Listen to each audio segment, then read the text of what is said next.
어젯밤 미국 중앙은행인 연방준비제도가 기준금리를 0.5%포인트 인상했습니다. 예상됐던 수준입니다. 하지만 금리를 내년에도 계속 올리겠다는 뜻을 예상보다 강하게 밝혔습니다. 지난달까지 2달 연속으로 미국 소비자 물가 상승률이 전망보다 낮게 나오면서 이젠 미국이 금리 인상 속도를 조절하지 않겠느냐는 기대가 있었지만 이 기대는 꺾였습니다. I would say it's our judgment today that we're not at a sufficiently restrictive policy stance yet, which is why we say that we would expect that ongoing hikes would be appropriate. 자, 이 말은 우리 역시 내년 금리 수준이 당초 전망보다 더 높아질 수 있다는 걸 의미합니다. 코로나 이후 빚을 내고 대출 상환 기간을 연장해가며 힘겹게 버텨온 자영업자들과 낸 빚을 또 빚을 내서 막고 있는 사람들은 한계에 직면해 있습니다. 김아영 기자입니다. 박석원 씨는 2년 전 은행에서 7천만 원을 빌렸습니다. 코로나가 시작돼 분식집 손님들이 줄면서 위기가 시작됐습니다. 문은 열어야 되고 손님은 없지 또 영업 제한 시간 걸리지 하니까 정말 울며 겨자 먹기로 영업은 하는데 유지가 안 되니까. 2년 동안 꼬박꼬박 갚아 빌린 돈은 지금 4천만 원으로 줄었습니다. 그런데 매달 은행에 내야 하는 돈은 처음에 돈 빌릴 때보다 더 늘었습니다. 처음에 2%대였던 이자가 지금 5에서 6%까지 치솟다 보니 통장에서 나가는 원리금이 20만 원이 더 많아진 겁니다. 앞으로 더 늘어날 것도 확실해 보입니다. 근데 지금 5%대잖아요. 근데 이제 거기서 더 올라간다는 게 문제죠. 이게 그 금리가 내려갈 가능성은 없고 올라가니까. 최근 조사에서 자영업자 10명 중 4명은 앞으로 3년 안에 폐업을 고려하고 있다고 답했습니다. 가게를 접는 이유로는 대출 상환이 부담돼서가 15%였습니다.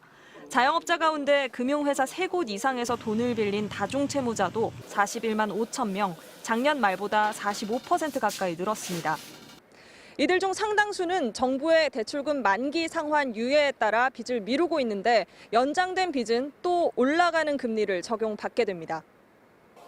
카드 대금 중 일정 금액만 결제하면 나머지 금액은 다음 달에 결제하는 리볼빙 서비스 2월 잔액은 작년보다 17% 이상 늘었습니다. 빚을 내서 빚 일부를 갚는 건데 역시 이자율이 함께 올라가면서 빚 전체 규모는 더욱 커지게 됩니다.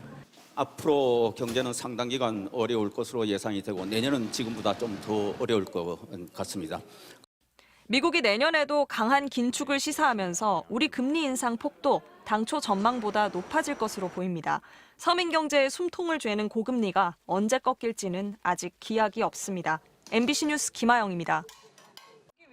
직장 생활 5년 차인 20대 여성. 작년 봄에 전셋집을 얻기 위해 수협에서 1억 4천만 원을 빌렸습니다. 당시 금리는 2.07%, 이자로 매달 36만 원을 냈습니다. 하지만 최근 금리가 3.69%까지 올랐습니다. 한 달에 내는 이자가 43만 원으로 올랐습니다. 조금이라도 더 우대금리로 받으려고 이제 외화 예금도 가입하고 뭐 해서 더 낮춰서 받은 게 2.08% 금리였고 더 내야 할 이자는 한 달에 7만 원. 적은 돈 같지만 사회 초년생에게는 그렇지 않습니다. 세금 떼고 월급 190만 원에서 학자금 대출, 생활비 대출 갚고 전세 대출 이자까지 내고 나면 30만 원으로 한 달을 버텨야 합니다. 밥 먹는 것도 손이 벌벌벌 떨리고 살아가는 거 하나하나가 좀 돈부터 생각하게 되니까 되게 희망적이지 못하는 삶을 살아가게 되는 것 같아요. 전세 대출의 93%는 변동금리입니다. 기준금리가 오르면 내야 할 이자도 고스란히 따라 오릅니다.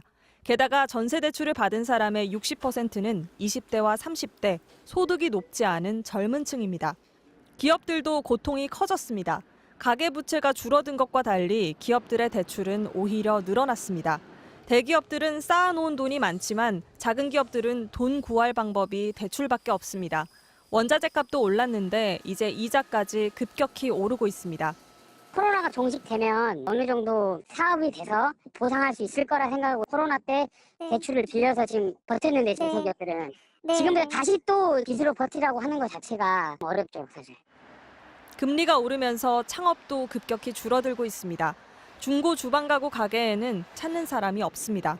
코로나 때는 그래도 좀 찾는 사람이 좀 있었는데 요즘은 아주 불경기. 음식점 하는 사람들이 많이 오는데 요즘은 별로 찾는 사람이 별로 없어요. 중소기업 중앙회는 0.5%포인트 금리 인상에 심각한 우려를 표한다면서 중소기업이 쓰러지지 않도록 대책을 마련하라고 촉구했습니다. MBC 뉴스 김아영입니다. 소비자 물가가 급등하면서 3분기 실질 가계소득이 감소세로 돌아섰습니다. 반면 금리가 오르면서 내야 할 이자 비용은 크게 늘었는데요.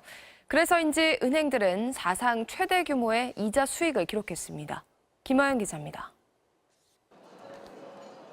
통계청이 밝힌 올해 3분기 가구 월평균 소득은 486만 9천 원으로 1년 전보다 3% 증가했습니다. 반면 물가를 반영한 실질 소득은 2.8% 줄었습니다. 물가가 오르는 속도를 임금 인상 속도가 따라가지 못해 가계의 실제 형편은 나빠졌다는 얘기입니다. 가계의 실질 소득이 분기 기준으로 마이너스로 돌아선 것은 작년 2분기 이후 처음입니다. 월 평균 소비 지출은 270만 2천 원으로 6.2% 늘었지만 고물가 탓에 실질 소비 지출은 0.3% 증가에 그쳤습니다. 동시에 가계의 이자 부담은 대폭 커졌습니다. 대출 금리가 크게 오르면서 주택담보대출이나 학자금 대출 등 이자 비용은 가구당 19.9% 증가했습니다. 이 가운데 은행권은 사상 최대 규모의 이자 수익을 냈습니다. 올 들어 3분기까지 거둔 이자 수익은 40조 6천억 원으로 작년 같은 기간보다 6조 9천억 원 증가했습니다. 증가 추세를 감안하면 올해 4분기까지 이자 이익은 지난해 전체인 46조 원을 훌쩍 뛰어넘을 것으로 전망됩니다. 이 같은 증가세는 예금금리와 대출금리의 차이가 크게 벌어진 게 영향을 줬습니다. 올해 예대금리 차는 1분기 1.93%, 2분기 2.03%, 3분기 2.13%를 기록하며 점점 확대되고 있습니다. MBC 뉴스 김아영입니다.